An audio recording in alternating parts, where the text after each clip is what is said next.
Hi guys, my name's Emma and let's talk spooky stuff. So today I want to talk to you guys about a movie called Hell House. It's actually under Hell House LLC. LLC. This is the film. It is a found footage, warning, found footage, and it actually has a really good story to it that I thought was quite unique, and I always love when I find found footage films. Wow, I said that right first time. What the fuck? That have an interesting perspective, and they're about something different. That, you know, it's not a ghost. It's not a ghost in the house. It's a ghost in a hotel, actually. So it's about a young bunch of adults who are documenting them setting up a hell house, haunted house, whatever you want to call it, and they're getting to the destination a couple months early to, you know, like scrub it all up and get actors in place and get, you know, the whole performance in place. But when they get there, they start to realize that the place that they're going to is actually haunted. And the film isn't found footage in the way that it's just them documenting. It actually starts and kind of twists a little bit. So it starts as a news report and a documentary kind of about what happened that night, and then it goes back to before the actual fact and goes through the whole story and then leads up to the event to you actually seeing what happened. And then there's some other stuff that I won't want to ruin for you guys. But it does have some twists and turns, and I like the way it was put together a lot. One thing I didn't like about the film is I thought there was a lot of characters. I think there's 6 people who go into the house, and they all have key roles. You know, they have the main guy who's kind of bossy, and his girlfriend, and then they have like the screw up, and then they have like the best friend, and then I think they have like another person. It's just too many to keep count of, too many people that look really similar. And when you're watching something found footage style, you can't really tell who they are all the time. You know, it's not nice clean shots. So I found that was a little bit confusing. One thing I did like about the film is I did think there were some very stirring moments. They set it up in all the right places for this to be found footage. They had, you know, things turning by themselves and moving in the night.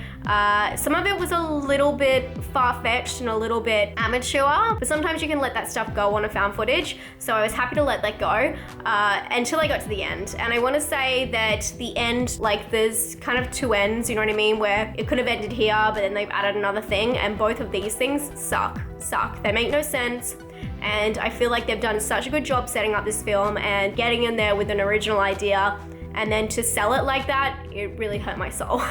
Even though I did say that there were some really frightening parts, I did think that there was also some really obvious scares, like you knew that something was gonna happen at a certain time, and you know when you're waiting for a jump scare, you know what's gonna happen. That kind of happened a few times, which I let it slide because they did have some genuine scares in there, some creepy things. Also, one other thing I really didn't like about it is I felt like it was very spelled out.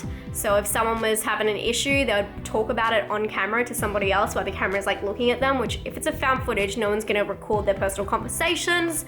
And I felt like that was dumbing down the audience. Maybe they should have made the storyline a little bit more simple and just kept like the great concept of the film.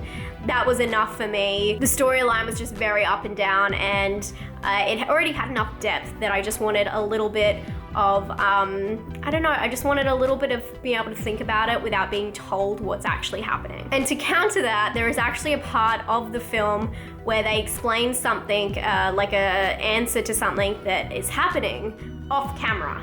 So they say, oh man, you know, like, we can't do this because this is an example, like, we can't do this because of this, I'll tell you, and then turn the camera off. And I felt like that was a cop-out, especially, this is what I'm talking about, I guess it ties back in, because it was just very complicated and up and down, and it just needed to make it simple, keep it simple, stupid. You have a great concept, fix your characters, and get a simple concept, and you're sweet, man. You got that depth there, you've got that people are wanting to watch because they really want to see the event that happens at the end. You don't need to keep people by having, I don't know, like an up and down complicated story.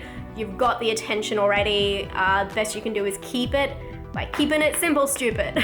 Part of me felt like this film was really, really charming, and then the other part of me felt like it was just a little bit lame. Just towards the end, it really lost me, which is really unfortunate because it's a really interesting movie. I suggest you guys watch it and check it out for yourself. I do think it, even though I haven't given it the best score, I do think it is worthwhile if you're a found footage fan. I'm gonna give it a scare score of 4. I'm gonna give it an originality score of 6. And I'm gonna give it a personal score of 4. Just the ending really let me down. I hope this was helpful or interesting for you guys, and I'll talk to you very soon. Stay spooky. Bye.